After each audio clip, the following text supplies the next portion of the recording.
in front of me I've got NFL 26. In this video I'll show you how to create custom player.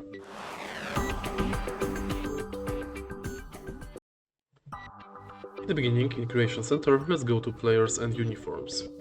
Create player. And now adjust player below. Next, adjust rating, attributes, apparel, contract info, and in the end you can adjust appearance, head and physique.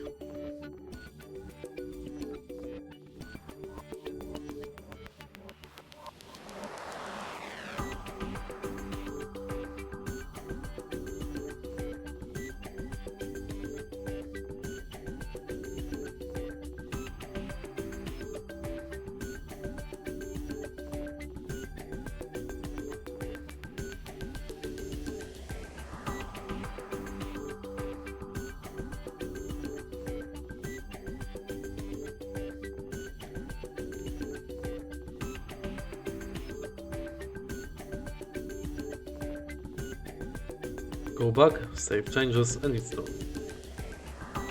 If you find this video helpful, please leave like, comment and subscribe.